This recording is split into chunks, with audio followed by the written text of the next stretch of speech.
মাঝরাত প্রায় 12টা বাজে। হঠাৎ ঘুম ভেঙে গেল আমার। মনে হলো বাথরুমে যেতে হবে। ধীরে ধীরে উঠে বাথরুমের দিকে পা বাড়ালাম। ফিরতে কিছুটা সময় লেগে গেল। ঘরে ফিরে দেখি আন্টি বিছানায় শুয়ে আছেন, তবে উল্টো দিকে মুখ করে। ঘরের মৃদু আলোয় চারপাশটা বেশ শান্ত মনে হচ্ছিল, যা আন্টির সিল্কের নাইটির আলোয় ঝলমল করছিল, যা তাকে আরো সুন্দর করে তুলছিল। আমি আস্তে আস্তে আমার পদক্ষেপ এগিয়ে নিয়ে গেলাম এবং দেখতে পেলাম আন্টি গভীর ঘুমে আছেন। তার মুখের উপর শান্তির ছাপ স্পষ্ট ছিল। এমন দৃশ্য দেখে আমার মনের মধ্যে এক অস্থিরতা কাজ করতে শুরু করল। আমি নিজেকে সংযত করে মাথা ঠান্ডা রাখার চেষ্টা করলাম। কয়েক মুহূর্তের ভেতরেই আমার মনোবল ফিরে এলো। তখন ভাবলাম, এই পরিস্থিতি এড়িয়ে গিয়ে বরং নিজের ঘুমের দিকে মনোযোগ দেওয়া উচিত। কিন্তু তখনই আন্টির ঘুম ভেঙে গেল, আর আমাকে এভাবে তার সামনে দেখে আন্টি আমাকে, আমি রাহুল। আমার আন্টি ছিল অসাধারণ সুন্দরী এক মহিলা। একটু স্বাস্থ্যবান হওয়ায় তাকে আরও আকর্ষণীয় লাগত। যে কেউ তাকে একবার দেখলে তার প্রেমে পড়বেই। কিছুদিন আগে আমি একটি ইন্টারভিউয়ের জন্য মুম্বই থেকে গুজরাট যাচ্ছিলাম। ট্রেনে বসে দেখি আমার সামনে এক ভদ্রমহিলা। তার চেহারায় ছিল এক ধরনের সৌন্দর্য এবং আকর্ষণ, যা সহজেই দৃষ্টি আকর্ষণ করে। তার মুখে আলো পড়ে একটি উজ্জ্বলতা ফুটে উঠেছিল, এবং তার লম্বা চুল তাকে আরও আকর্ষণীয় করে তুলছিল। তার ব্যক্তিত্বের কোমলতা ও সহজ সরল আচরণ দেখে আমার মন ভালো হয়ে গেল। তার দিকে তাকিয়ে এক ধরনের ইতিবাচক অনুভূতি কাজ করছিল, যেন তার উপস্থিতি আমাকে সাহস দিচ্ছে। ট্রেন চলার সময় আমি ভাবছিলাম তার সঙ্গে কথা বললে কেমন হবে। অবশেষে আমি নিজের মধ্যে সাহস সঞ্চয় করলাম এবং তার সঙ্গে আলাপ শুরু করলাম। তিনি হাসি মুখে জিজ্ঞাসা করলেন, আপনি কোথায় যাচ্ছেন? আমি হেসে উত্তর দিলাম, গুজরাট যাচ্ছি, সেখানে একটি ইন্টারভিউ আছে। এই কথা শুনে তিনি বললেন, ভালো, আমি গুজরাটেরই বাসিন্দা। তিনি মুম্বাই প্রথম তার স্বামীর সঙ্গে দেখা করতে এসেছিলেন। তারপর আমি জানতে চাইলাম, আপনার নাম কি? আন্টি বললেন, আমার নাম প্রিয়া। আমি বললাম, আপনি গুজরাটের কোনো এলাকায় বাস করেন? তিনি উত্তর দিলেন, আমি কলোরে থাকি।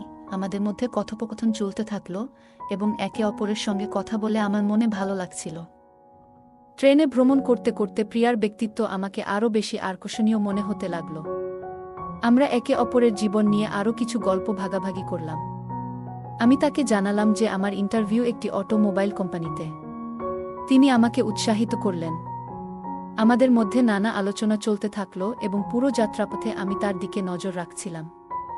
তিনি সত্যিই ভীষণ আকর্ষণীয় লাগছিলেন। হয়তো প্রিয়া এ বিষয়টি বুঝতে পেরেছিলেন, কিন্তু তিনি আমার সঙ্গে কিছু বলেননি। রাতের প্রায় 11টা বাজে যখন ট্রেন কলোল স্টেশনে থামল। আমি এবং প্রিয়া আন্টি দুজনে ট্রেন থেকে নামলাম। আন্টির ব্যাগটি বেশ ভারী ছিল, তাই আমি বললাম, আন্টি, আমি আপনার ব্যাগটা ধরে দিচ্ছি। তিনি আমাকে আন্তরিকভাবে ধন্যবাদ জানালেন এবং আমরা দুজনে স্টেশন থেকে বাইরে এলাম। রাতের আধার নেমে এসেছিল এবং চারপাশে বিশেষ কেউ ছিল না। স্টেশনের বাইরে এসে প্রিয়া জিজ্ঞেস করলেন, এখন রাতে কোথায় থাকার পরিকল্পনা করেছেন? আমি ভাবছিলাম, সম্ভবত একটি হোটেল খুঁজতে হবে। কিন্তু আন্টি বললেন, যদি সমস্যা না হয় তাহলে আপনি আমাদের বাড়িতে আসতে পারেন। আমাদের বাড়ি কাছেই আছে, এবং রাতে ব্যাগটি তুলতে আমাকে সাহায্য করার জন্য আপনাকে ধন্যবাদ। আমি কিছুক্ষণ ভেবে তারপর সম্মতি দিলাম।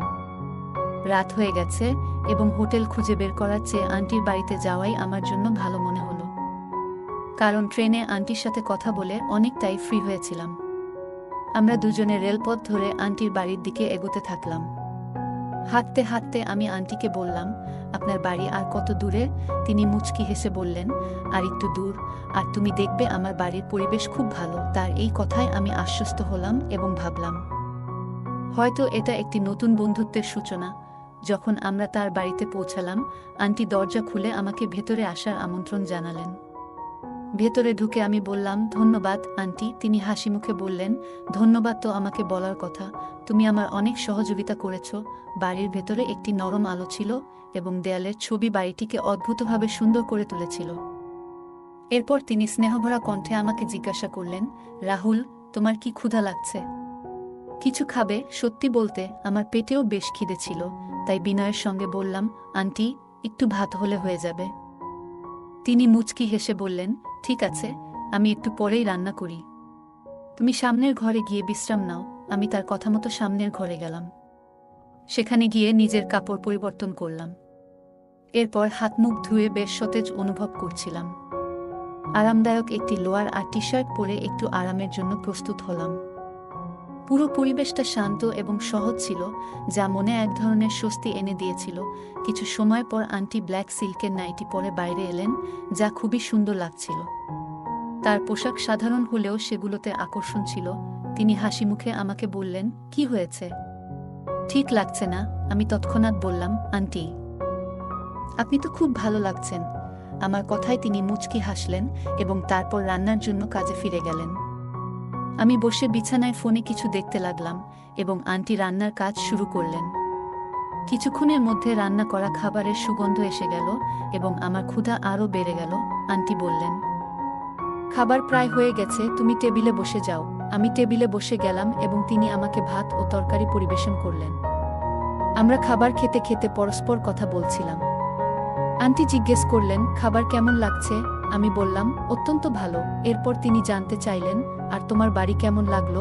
আমি বললাম, বাড়িও খুব ভালো। তিনি ধীরে ধীরে প্রশ্ন করলেন, এবং এই বাড়ির মালকিনকে কেমন লাগলো? আমি একটু বিস্মিত হয়ে বললাম, তিনি তো খুব ভালো। এটা শুনে তিনি ধন্যবাদ বললেন এবং খাবার খেতে লাগলেন। আমরা দুজনে হাসছিলাম এবং একে অপরের দিকে তাকাতে ভয় পাচ্ছিলাম।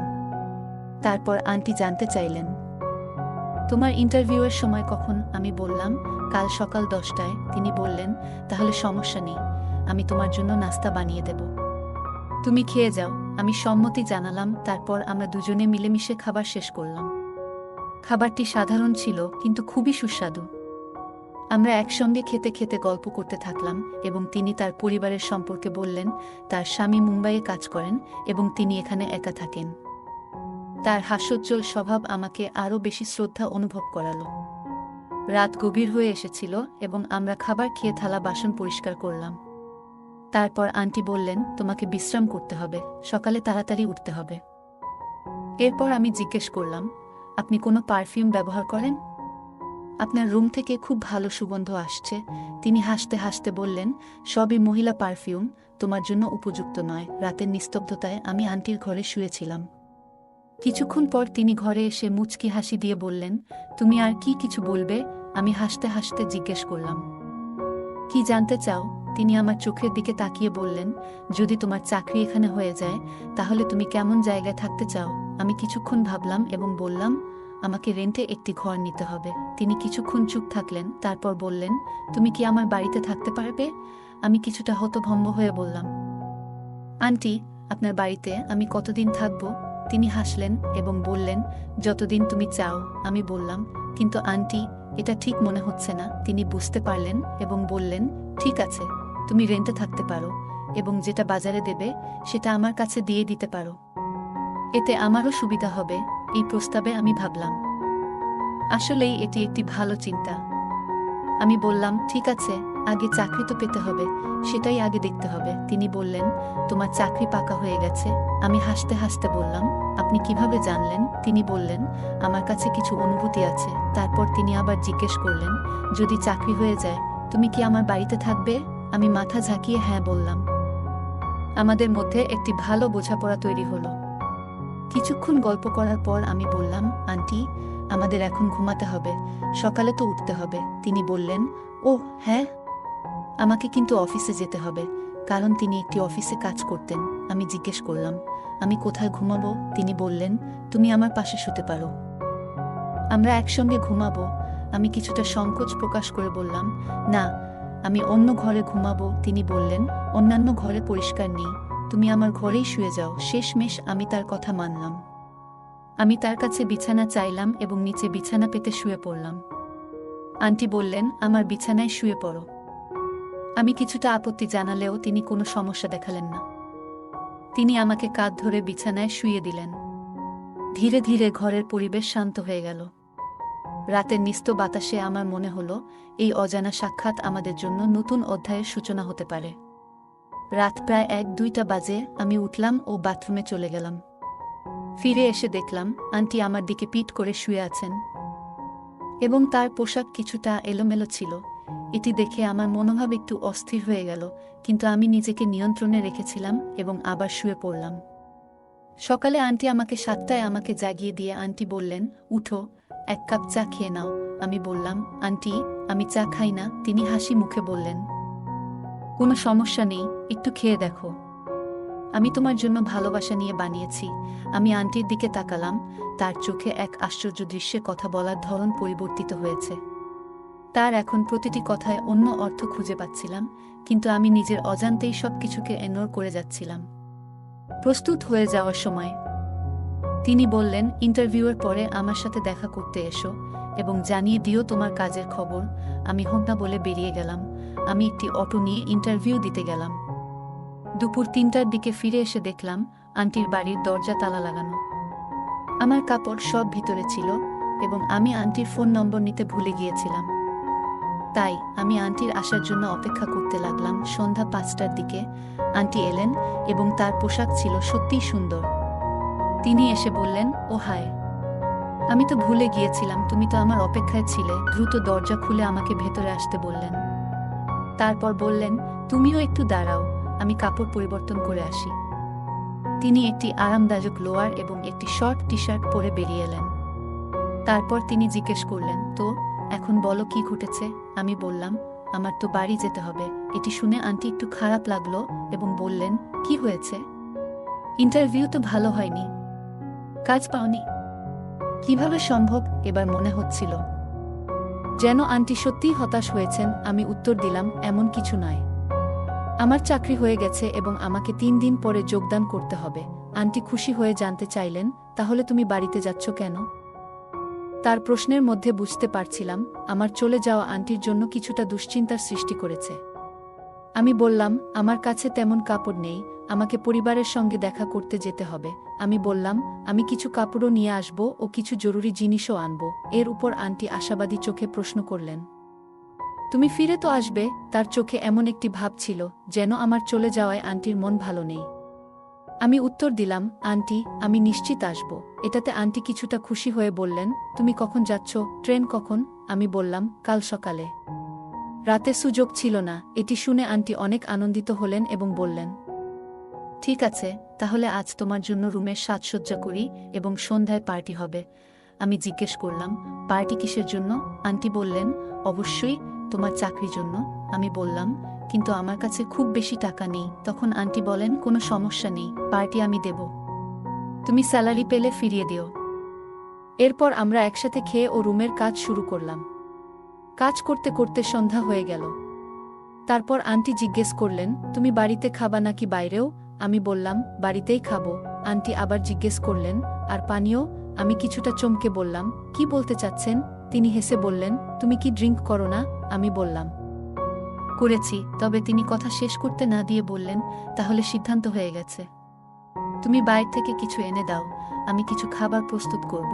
তিনি ২,০০০ টাকা দিয়ে বললেন, একটি লিকারের বোতল, কিছু ফল এবং শুকনো ফল আনতে পারো। আর হ্যাঁ, সিগারেটের একটি প্যাকেটও নিয়ে এসো। আমি দোকানে গেলাম বোতল কিনতে এবং দেখলাম একটি বোতল ৯৭০ টাকা। সত্যি বলতে আমি আগে কখনো এত দামি বোতল কিনিনি। তবে আমি বোতল এবং কিছু ফল কিনে ফিরে এলাম। আন্টি তখন রান্না করে রেখেছিলেন। পরোটার সঙ্গে আলু গোশতা তৈরি ছিল। আমাকে দেখে আন্টি বললেন, তুমি পোশাক পরিবর্তন করে নাও, এই পোশাকগুলো নোংরা হয়ে গেছে, দ্রুত শাওয়ার নিয়ে এসে ফ্রেশ হও। আমি বললাম, কিন্তু আমার তো অন্য কাপড় নেই। আন্টি বললেন, এই নাও, একটি লোয়ার এবং একটি টি শার্ট পরে নাও। আমি কাপড় নিয়ে আমার ঘরে গিয়ে স্নান করলাম এবং নতুন পোশাক পরে বের হলাম। আন্টির ঘরে যেতে দেখতে পেলাম তিনি এখনো স্নান করছেন। আমি তাকে ডাকলাম এবং তিনি বললেন, তুমি আসলে কি আনবে তা নিয়ে এসো, আমি এরপর আসছি। তিনি আমাকে পানি এবং কিচেনের বাকি জিনিস সম্পর্কে নির্দেশ দিলেন। আমি সব কিছু প্রস্তুত করে ড্রাই ফ্রুট কেটে নিয়ে প্লেটে সাজালাম। দুইজনের জন্য গ্লাসে পানিও রেখে দিলাম। ড্রয়িং রুমে বসেছিলাম যখন আন্টি ঘরে এলেন। আমি তাকে দেখছিলাম, কারণ আন্টি একটি ছোট নিক্কার এবং একটি ছোট টপ পরেছিলেন। এবং তখন আন্টি ট্রেন্ডিং পোশাক দেখে একদম হতভম্ব হয়ে গেলাম। আন্টি আমার দৃষ্টি বুঝতে পেরে মিষ্টি করে বললেন, কি দেখছ? আমি চোখ সরিয়ে বললাম, কিছু না, শুধু আপনার সৌন্দর্য দেখছিলাম। তখন তিনি হাসতে লাগলেন। সত্যি আন্টিকে অনেক সুন্দর লাগছিল। তখন আমি গ্লাসে পানি ঢালতে শুরু করলাম। আন্টি পাশে বসে গেলেন। তার গায়ে একটি দারুণ সুগন্ধ ছিল যা সত্যিই মনে ধরে যাচ্ছিল। আমরা একসাথে একটি পানীয় নিতে শুরু করলাম। এর মধ্যেই আন্টি জিজ্ঞাসা করলেন, আমি কেমন লাগছি? আমি বললাম, সত্যি আন্টি, আপনি খুব ভালো লাগছেন। আন্টি একটু আড়ষ্টভাবে বললেন, ভালো লাগছি নাকি আরও কিছু? আমি কোনো উত্তর না দিয়ে পানীয় শেষ করে দিলাম।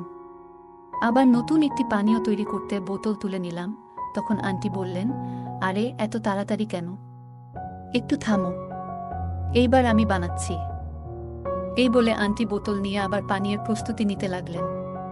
পানীয় শেষ করার পর আন্টি সিগারেটের প্যাকেট তুলে নিয়ে একটি প্রস্তুতি নিলেন। একটু মজার স্বরে তিনি বললেন, জানো, একটা কথা জিজ্ঞাসা করতে পারি? আমি বললাম, অবশ্যই আন্টি। তিনি বললেন, তুমি সত্যি বলবে নাকি মিথ্যে? আমি বললাম, সত্যি বলবো। তিনি প্রশ্ন করেছিলেন, তোমার কতজন গার্লফ্রেন্ড আছে? এই কথা শুনে আমি তাকে এক ফাঁকে দেখলাম। আন্টি চোখের ইশারায় বললেন, বলো তো। আমি বললাম, আন্টি, একজনই আছে। তিনি মৃদু হাসি দিয়ে বললেন, তোমার কি তার সঙ্গে ভালো সম্পর্ক গড়ে উঠেছে?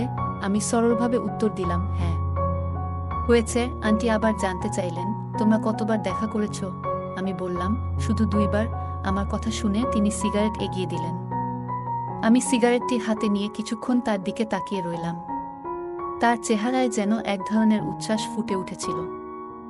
তার চোখে মুখে এমন এক প্রকাশ ছিল যা বোঝাচ্ছিল তিনি খুব স্বাভাবিকভাবেই এই কথোপকথন উপভোগ করছেন। হঠাৎ তিনি কিছুটা এগিয়ে এসে হাসি মুখে বললেন, কেন এমনভাবে তাকিয়ে আছো? কি ভাবছ?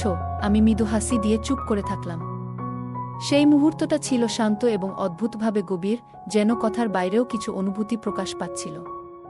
তিনি আবার বললেন, বলো তো, জানু, কি ভাবছ? আমার কসম। আমি বললাম, আন্টি, আপনি সত্যিই অসাধারণ লাগছেন। আন্টি হাসতে হাসতে বললেন, এটা তো আমি জানি, কিন্তু আমার স্বামীও তো আমাকে এভাবে বলেছিল।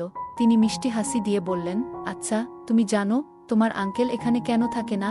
আমি বললাম, আঙ্কেল তো মুম্বাইয়ে কাজ করেন এবং আন্টির চাকরি এখানে, তাই তাদের আলাদা থাকতে হয়। তবে যখন সময় মেলে তখন দেখা হয়।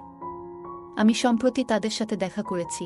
আন্টি বললেন, তুমি বলো, তোমার গার্লফ্রেন্ডের সঙ্গে কিভাবে দেখা করে? আমি বললাম, যখনই সুযোগ পাই দেখা করে নিই। এভাবে কথা হতে থাকতে আমাদের গ্লাস খালি হয়ে গেল।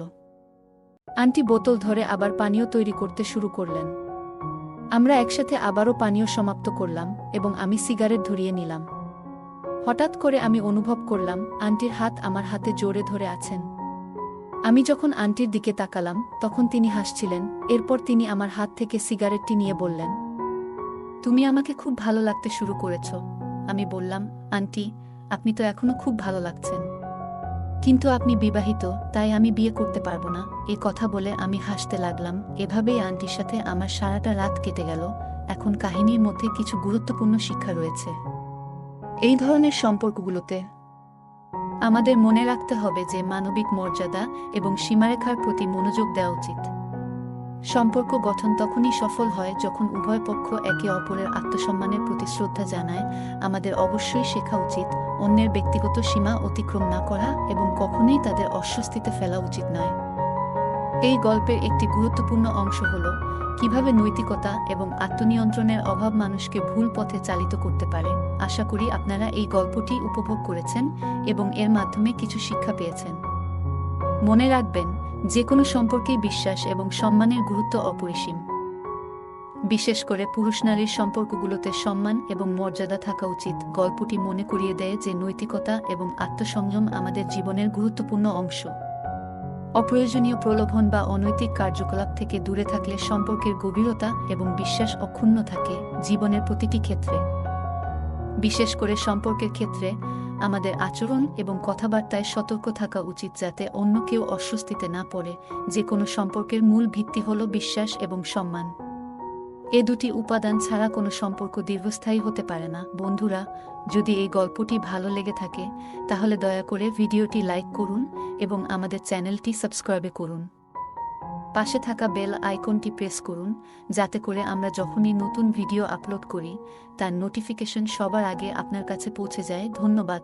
দেখা হবে আমাদের